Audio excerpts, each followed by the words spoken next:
Guys, this is Justin J-Lowdown. Thank you for tuning into the J-Lowdown weekend edition of the vlog. I'm sorry I've been MIA these last 2 days. I've been crazy busy and, just doing a lot of things. My little brother's confirmation was on Friday, and I had to go to that, and that was a lot of fun. And Saturday, I just worked all day, so I haven't had enough time to put these vlogs out this weekend, so I'm going to do a whole weekend edition right now so that you can get the biggest news stories that happened this weekend right here on the vlog.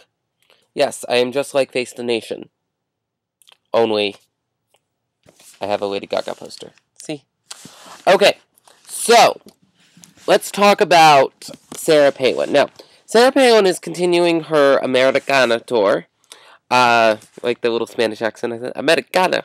Anyways, where she's going across the United States, visiting parts of the East Coast to talk to Americans, and many people have speculated that this is a publicity tour to gear up for her 2012 presidential potential run. Now, earlier in the weekend, she said that she got a little bit of heat. She was taking a little bit of heat because she said that Paul Revere went and warned the British as opposed to the Americans. And now she's coming out because she was confronted about that on Fox News, saying that that's not exactly what she meant. What she meant was that Paul Revere went to go warn the British that, America was coming for them, in addition to warning the Americans that the British were coming, because, he ran through the street saying, the British are coming, the British are coming. And I just read a very in-depth article on the subject, basically saying that that was not Paul Revere's intention at all, and that he really did not want the Redcoats to know that America was coming for him. So, basically, but Sarah Palin, questioned about this, said that, they took the words out of context, and she said that she did think that Paul Revere was also warning the British as well. That wasn't the case, according to many historians. And here's the thing, and call me naive, call me thing, but if she does decide to run for president, let's just say she wins.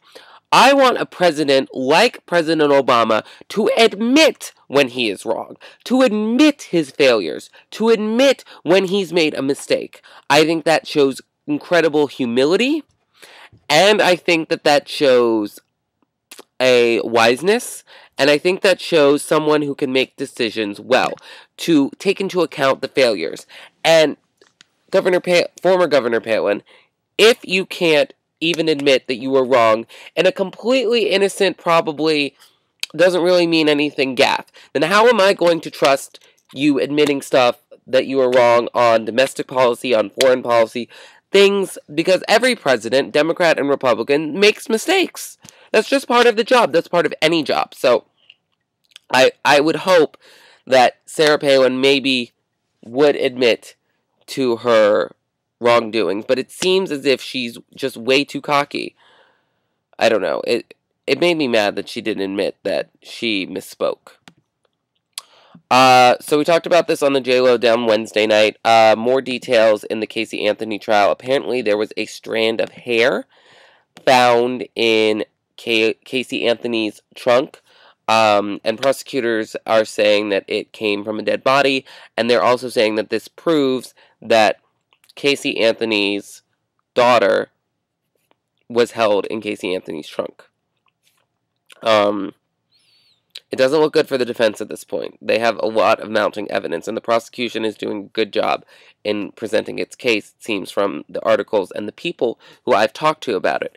Now, having said that, though, there is no way that this hair, due to the length of time that it's been, can be traced DNA-wise to a specific body.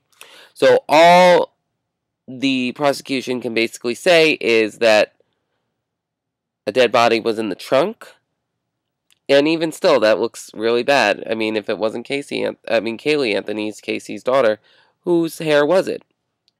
Dead bodies in the trunk are probably not a great thing to be having. The defense is trying to paint doubts on the conclusiveness of this test, but clearly it's something that the defense really needs to try and fight against because it doesn't look good for Casey Anthony. I am looking forward to the defense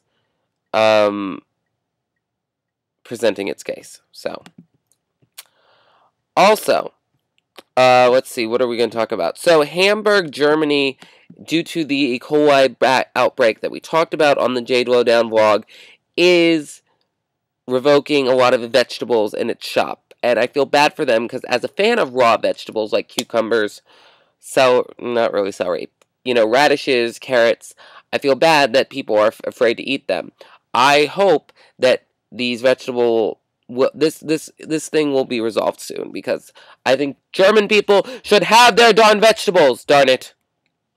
And I think that, I don't know, it probably would make me wary as well to eat vegetables if I lived over there due to the E. coli outbreak, but, I don't know. I hope, like I said, I hope the situation gets resolved soon. Oh, and one quick thing before we leave. Piers Morgan, the host of America's Got Talent, wife is expecting a baby. So congratulations to Piers Morgan, and congratulations to his wife. And I don't know, seeing him on America's Got Talent, he's not the person I would want to tell me to clean my room. He'd probably tell me in a very snarky way, like, "Are your shoes really on the floor, Justin?"